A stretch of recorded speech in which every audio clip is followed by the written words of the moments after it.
हाल ही में नेटफ्लिक्स पर रिलीज हुई फिल्म महाराज 2 वजहों से बहुत चर्चा में है। इसकी एक वजह तो यह है कि यह सदी भर से भी पहले भारतीय समाज की कुरीतियों के खिलाफ एक पत्रकार की लड़ाई की कहानी है।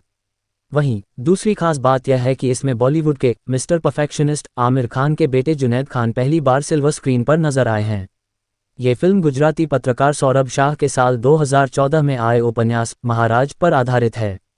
इस फिल्म में करसनदास नाम के पत्रकार के समाज सुधार आंदोलन और सामाजिक कुरीतियों से लड़ने की उनकी कोशिशों को पर्दे पर लाया गया है। इस फिल्म के डायरेक्टर सिद्धार्थ मल्होत्रा हैं, जबकि आमिर खान के बेटे जुनैद खान के साथ शालिनी पांडे, शर्वरी वाघ और जयदीप अहलावत मुख्य भूमिका में हैं। सच्ची घटनाओं पर आधारित इस फिल्म में दिखाया गया है कि सन 1862 में एक पत्रकार ने एक धर्मगुरु के यौन अपराधों के बारे में लिखना शुरू किया। इसकी वजह से उन्हें तत्कालीन बंबई के ब्रितानी हाई कोर्ट में मानहानि के एक ऐसे मुकदमे का सामना करना पड़ा जो आगे चलकर ऐतिहासिक साबित हुआ। लेकिन वह पत्रकार कौन थे जिन्होंने लगभग 1.5 सदी पहले भारतीय समाज में महिलाओं के शोषण और रूढ़िवादी धार्मिक परंपराओं के खिलाफ आवाज़ उठाई थी? लेखक BN मोतीवाला करसनदास मूलजी की जीवनी 1935 में लिखते हैं कि करसनदास 25 जुलाई 1832 में बंबई के एक गुजराती परिवार में पैदा हुए थे। उन्होंने शुरुआती शिक्षा एक गुजराती स्कूल में ली और फिर वह अंग्रेजी स्कूल में चले गए।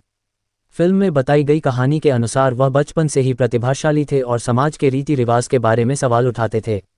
वह अक्सर अपने घर वालों से ऐसे सवाल पूछते थे जो सामाजिक संस्कारों और मूल्यों के विरुद्ध समझ जाते थे।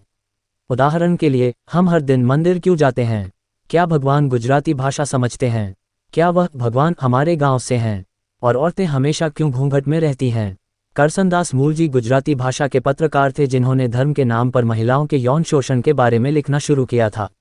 उन्हें अपनी पत्रकारिता और सामाजिक रीति रिवाज पर सवाल उठाने की वजह से मुश्किलों का सामना करना पड़ा था। जदुनाथ जी महाराज वैष्णव पुष्टिमार्ग संप्रदाय के एक सम्मानित धर्मगुरु थे जो श्री कृष्ण की आराधना करते हैं। इस संप्रदाय के धार्मिक गुरु खुद को महाराज कहते थे। गुजरात, काठियावाड़, कच्छ और मध्य भारत में पुष्टिमार्ग के अनुयायी अमीर व्यापारी से लेकर किसान तक थे, जिनमें भाटिया और बनिया जैसी प्रभावशाली जातियां शामिल थीं।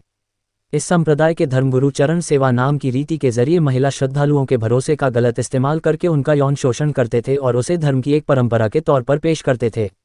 इकोनॉमिक एंड पॉलिटिकल वीकली नाम की प्रसिद्ध पत्रिका में अनु कुमार लिखती हैं, महाराज ने न केवल अपनी महिला श्रद्धालुओं के साथ शारीरिक संबंध बनाए थे बल्कि वह अपने पुरुष श्रद्धालुओं से भी उम्मीद करते थे कि वह उनकी यौन संतुष्टि के लिए अपनी पत्नियों को पेश करें। करसनदास जैसे समाज सुधारक धर्म और आस्था के इस तरह के गलत इस्तेमाल को अच्छी तरह समझते थे, लेकिन उन्हें उन महाराजों के भक्तों और अपने परिवारों के भारी विरोध का सामना करना पड़ा। करसनदास की ओर से इस चरण सेवा नाम की कुरीति के खिलाफ आवाज उठाने पर उन्हें घर से निकाल दिया गया था, लेकिन वह अपनी पत्रकारिता के जरिए महाराज के इस कृत्य का विरोध करते रहे। उन्होंने शुरू में दादा भाई नौरोजी के अखबार रस्त गुफ्तार के लिए लिखा, लेकिन बाद में सत्य प्रकाश के नाम से अपनी पत्रिका शुरू की। इसी पत्रिका में उनके लेख ने महाराज जदुनाथ को इतना नाराज कर दिया कि उन्होंने करसनदास के खिलाफ मानहानि का मुकदमा दायर कर दिया।